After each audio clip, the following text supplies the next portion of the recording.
Hey guys, it's Kyle with Rhino. I have the Rhino Rig here in front of me. This video is to show you how to assemble it out of the 4 individual components that it ships with. There's a few miscellaneous parts that are included with the rig. First, you have a 1/4-20 and a 3/8 captive screw. Depending on what camera you're mounting, you might use one or the other or both. You have 2 rosette caps, which we'll cover later. You have 1 tightening wrench to assemble certain parts of the Rhino Rig. And then you have 2 extra long wing screws. These are used for when you mount the cage to the base kit. All right, so we're gonna start with the base kit. You can pull it out of its box or the case that it came in. First, you wanna loosen up these wing screws so you can actually unfold the arms. You can tighten these back up along the way.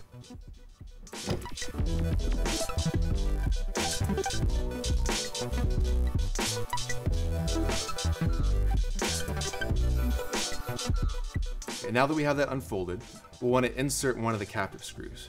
Now, I'm using a Canon DSLR which uses a 1/4-20 in the bottom of it. So I'm going to take my 1/4-20 captive screw. There's a little rubber plug at the bottom of the base kit you want to take off. Put the captive screw in, and then you can put the rubber plug back in.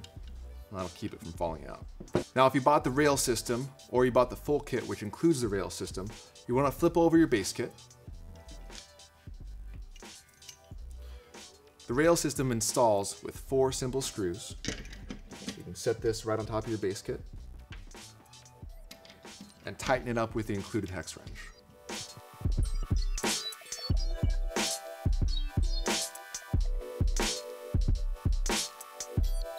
All right, now we have the Rhino Rig base kit and rail system set up. Now, if you ordered the cage or you ordered the full kit, which includes the cage, to install it, you want to take off these 2 arms. So let's flip our base kit and rail system back over.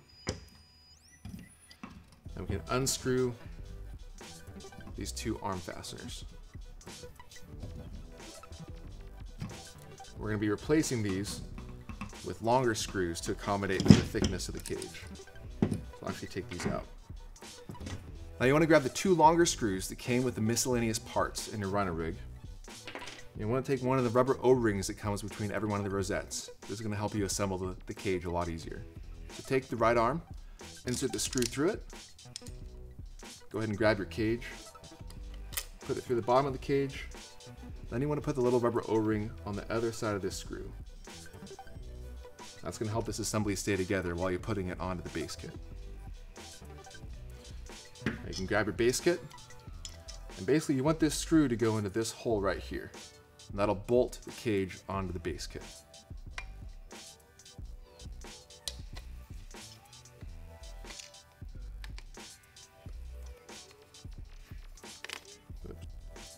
Alright, once you have one side on, it's a lot easier to get the other side on. Alright, now we have the base kit, the rail system mounted onto it, and the cage mounted onto it. The final step, if you bought the full kit or if you bought the Rhino Rest, is to take off the buttstock, which is included with every base kit, and mount the Rhino Rest onto the system. All right, so first you want to take off the buttstock. You're going to use this bolt to mount on the Rhino Rest. Bring the Rhino Rest over. You're going to use the same bolt that you used for your buttstock. Put it through this hole here, and you're going to bolt it right in.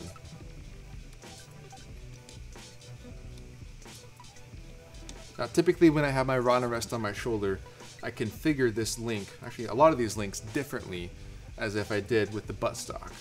So typically I like to put this link down. I'll tighten some of these up here. One thing to note with the Rhino Rest is that it does include a 15-degree cant, which actually conforms to the slope of your shoulder. Now the way it accomplishes that is through this link right here. This link always needs to remain straight up and down to give you that cant. If it's not straight up and down, it'll actually angle the entire shoulder rest left or right. So we'll start with angling this up forward. Now typically when you set up the Rhino Rest, we recommend that you put all these links on your shoulder and have a friend or a coworker, associate, actually see how it conforms to the slope of your shoulder and tighten down all the links individually. That'll give you the best custom fit. Right now I'm just going to assemble it so that it has a basic curve, and you can custom fit it later however you like. Before you actually put this on your shoulder, you need to make sure that these are tightened down extremely tight. You don't want this thing wobbling around after it's on your shoulder, especially when you're supporting all the weight of your camera.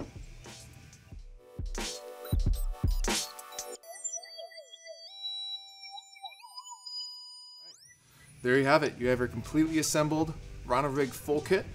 You have your base kit, your rail system, your cage, and the Rhino vest. If you guys have any questions at all about assembling this, you can see our instruction manual, or you can shoot us an email at support@rhinocg.com. Thanks, guys.